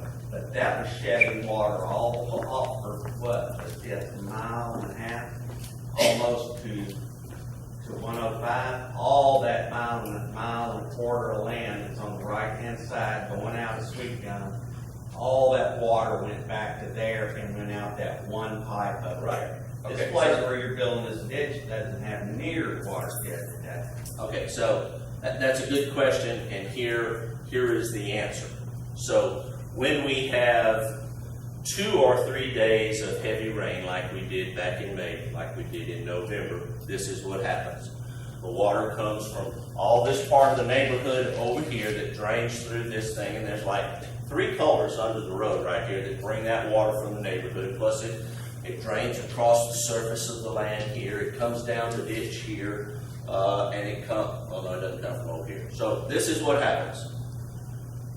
It rains for 2 or 3 days, this water stacks up in here because it can't get through here, and then it overflows the road, and that's what happened in November, and it washes the road away, and I had the county come out and patch the road. Now, if we have sufficient rains further down the watershed that causes Pine Island Bayou to back up, then when Pine Island Bayou starts backing up, of course the water starts running backwards, and it doesn't matter if you got a ditch at all, because it's going to back up and it's going to sit there until it can drain on out. So if you have a rain event that's localized to a small area, not as widespread over the state like we've had, then this ditch will carry that water right on out of the neighborhood. If we have widespread rain like they did before, then it's going to carry that rain for only 2 or 3 or 4 days, but it's not going to probably wash over the road until such time as the bayou backs up and stops it from flowing so fast.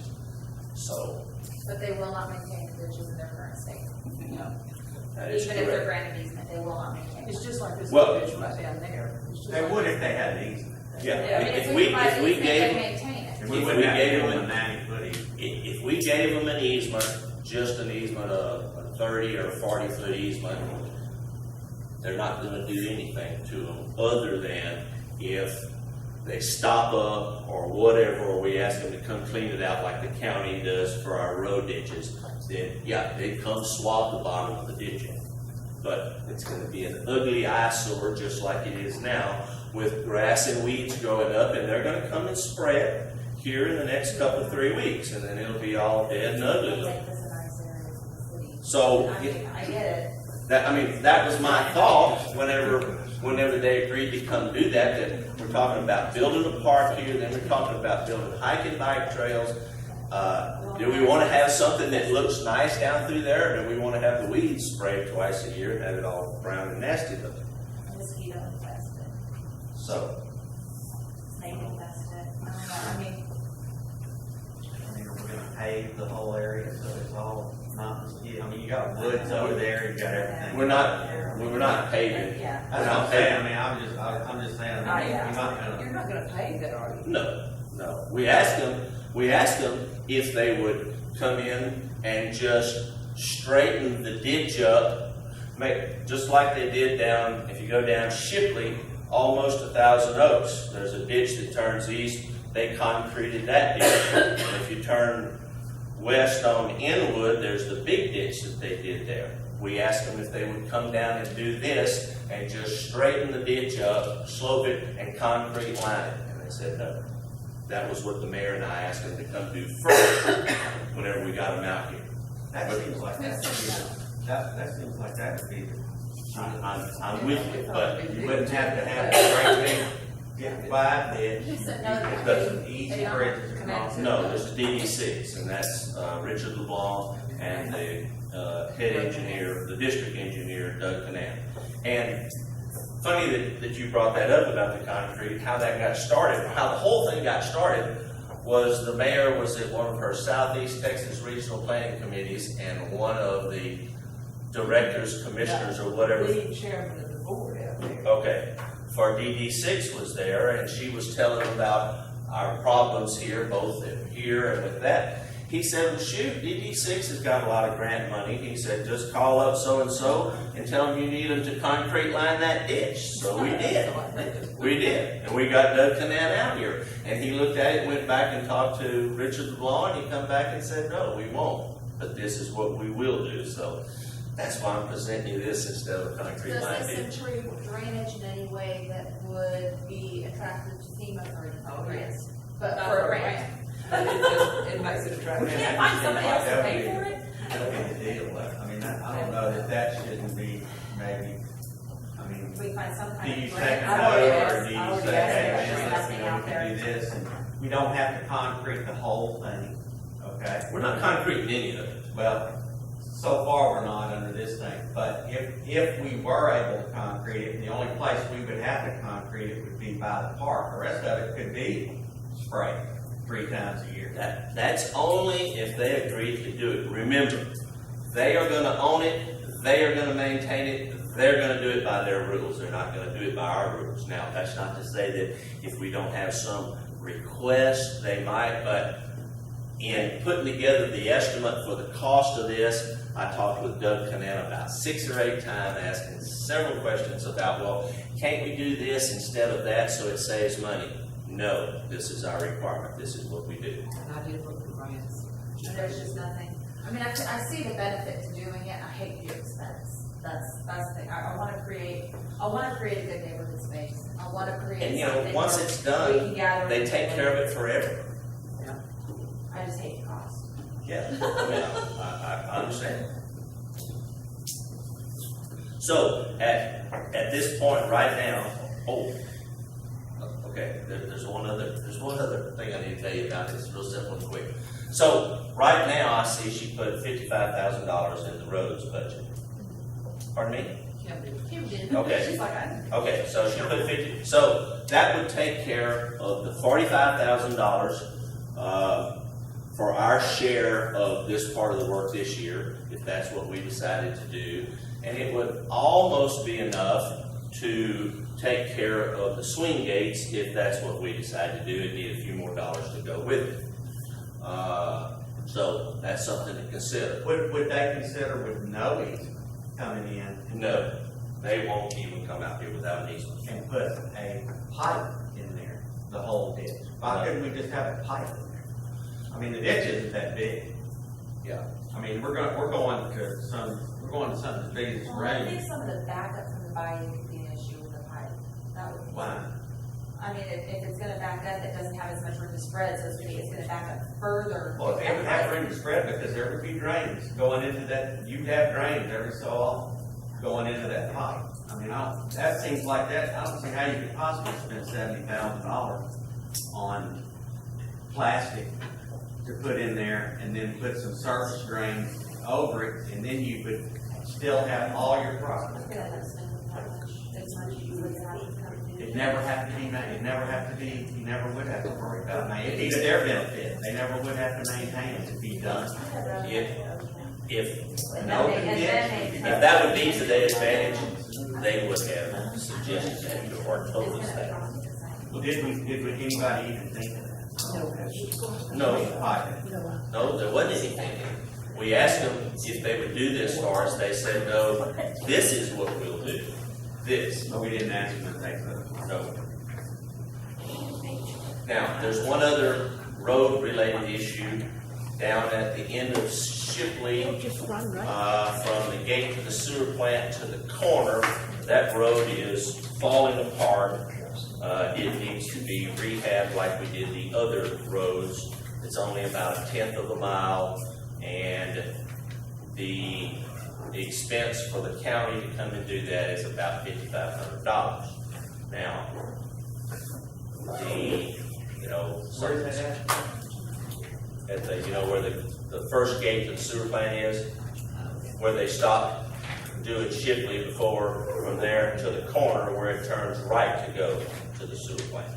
Now, the road, I don't know why, but from the road at the corner to the sewer plant was done a few years ago. It's like in brand new condition, has no holes, no ruts, no nothing. The road that I just described is completely falling apart. Now, we took pictures of that road before the contractor started on our sewer project. It's just normal wear and tear. There's been more of it, but their argument is going to be, hey, the road from the corner to the sewer plant, there's no problem at all. We brought all the same equipment and stuff. So, $5,500, it's just about to become a trail. We're going to need to do something with that this year. So are you able to keep the budget at 55, or what are you asking for? Well, if we do that little piece of road work and the 45, that's 50, there's only 5,000 left over. We're gonna need, if we decide that we want to do, or look at doing the gates, we're gonna need 2,500 times 5 to do that. What's that, 12,500? That we don't have. We got 5,000 of it, so we need a few more dollars to go with that. 65. Okay, so, Okay. I would propose bumping it to 65 and allocating the money. However, I would like to see us double check a few more options and do a little more research, shake a few more trees for grants just one more time before we go spend the grants money. for what aspect? For the ditch, Oh, for the ditch part. I'd like to go ahead and allocate the funds, but shake a few more trees and try and see what else we can dig up before we go do anything. let me just tell you this, and I don't disagree with that, but we have to write DD6 a letter here in the coming months that we've agreed to do this week for them to put this on their work schedule for 2017. So we don't have a whole lot of time. We've got about 90 days. So if we can come up with something in that time frame, and as Mr. Marandino has suggested, I will go back to them and ask them if they would consider putting twin culverts in here and covering them up, if that would be an option, and we'll see what they say. Just make sure we've covered all our bases and Right. explored all the options out there before we I mean, if you're gonna have 248s at the end of the road, I mean, you can't possibly get any more water through there than 248s going back to. 65, where does that come in? So, to look, okay, so remember, we're budgeting we're budgeting the use of the revenue that we expect, right, to receive. So if you, whether it's 55,000 or 65,000, that's coming out of your budgeted revenue. Right. You have still in the road account, your, 77,000, which is restricted For roads. for roads. Go to the ditch. Right. So if if you decided that you're going to budget the full amount of the project, you would just know that some of that money has to come out of your reserve. I would Maybe. suggest that we not spend any money out of the road user account for any of this stuff we're talking about, simply because when that money's gone, we won't have any more money to fix our roads with, except what comes from revenue generated each year. The But only you thing are but the only within thing you this- could legally use it for would be for the road down to the sewer plant. That's the only You, thing. you do could use have it a for. couple of road projects to That's what I'm that. saying. That's Okay, that's something like, we could take That's- 5,000 out of that that's- and leave that extra 10,000 and the 55 in there for the gates. That's. How long is that ditch gonna be? I don't know, but it's So- like 1,500 feet long, I don't know. What do y'all wanna do? So, I'm just saying, that 5 is the only thing you could use. That you could use, That's right. it, but you could. So are we, did I hear increasing it to 65? Yeah, I would be open to increasing it to 65 as long unless as we're there's not. some more investigation. Yes, with more investigation before we actually. Well, pull the you're trigger not on going anything. to approve this tonight anyway, so no action. Yeah, That's right. yeah, but There's no action on it. before we pull the trigger on how many projects, we just double check it, cross our eyes. Well, I'll bring you back some more information to the next regular meeting, well, maybe not July's meeting, but definitely August, Which will be when you which have. will be when we have to Well, decide. you can wait as late as September, but you need to have it. Well, if I have some, I'll bring it to the July meeting. Okay, so that was our last item. Your total roads increases to 87,000. Your total roads, At the bottom. your total Oh, of your total, okay, roads. okay. And that's putting 65 in, instead of Yes. 55? okay. Yes, and we increased utilities to 16,000 under roads Oh, for the lighting. Okay. So that brings your total expense, second to the last line, down to 215,275, which leaves you a surplus of $8,455. And that's your city side budget. general fund. And this 65,000 is gonna be that we're doing for road maintenance, is for the ditch. Well, And part of, for the- and the road maintenance. And the gates. You had a road, Gates. Yes. there was one road maintenance. Well, Well, we can use that out of our road. Okay, But you have to put it in. but it's included in the budget. We will reimburse it, out. Well, okay, hold. But you have to put it on. well, We you know. can decide down the road, if we want to take $5,000 out of the road user budget, we can decide at any time to take it out and fix that road. We don't have to do it now. Yes. Okay, let's do that. And the 65 is 55 for the ditch. 45 for the ditch and 12.5. 12.5 for the gates and a few dollars left over for whatever. About 55. Now, we're not, That's only 47, that's 13. Should be 57.5.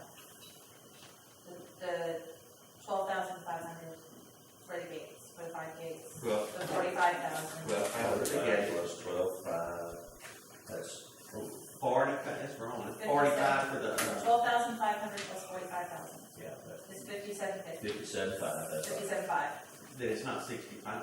But we Well, got he's talking about 65. he's talking about the 5,000 for that road Yeah, we out by did. the sewer We plant. did include the Which 5,000. made it So you're like including the 60, five. which made it like 63, so I rounded it up. Well, That's if you all right.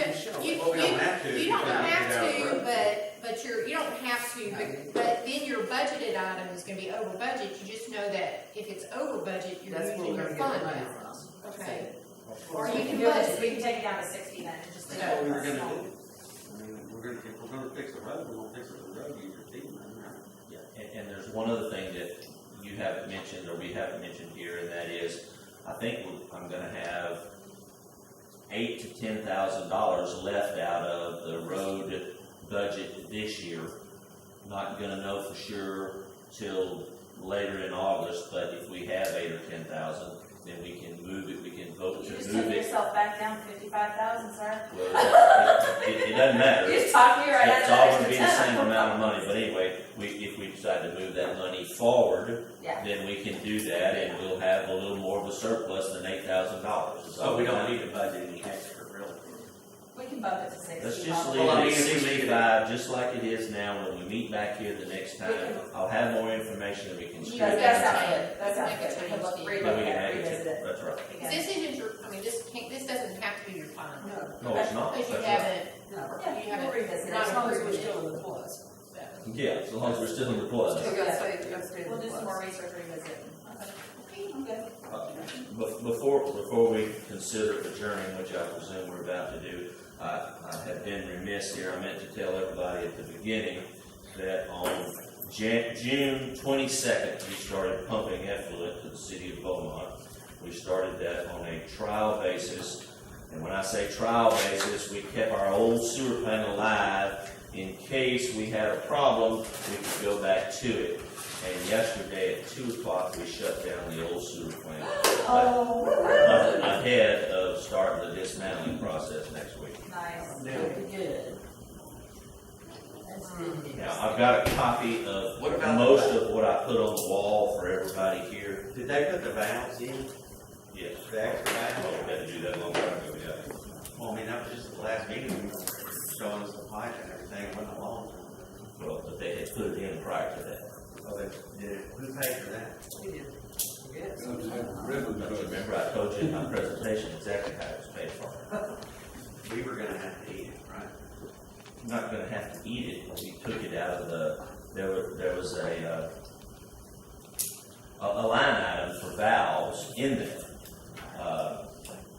Unit prices, that's what it was, unit prices. So we had the money left over in the project to pay for the valves? That's correct. I've I've got a copy of this information that I have on the wall that I made for everybody, pass that to Sherry, if you would be so kind, give this to the mayor. Got one for Ms. Roberts, but she's not here, Dave left. Okay.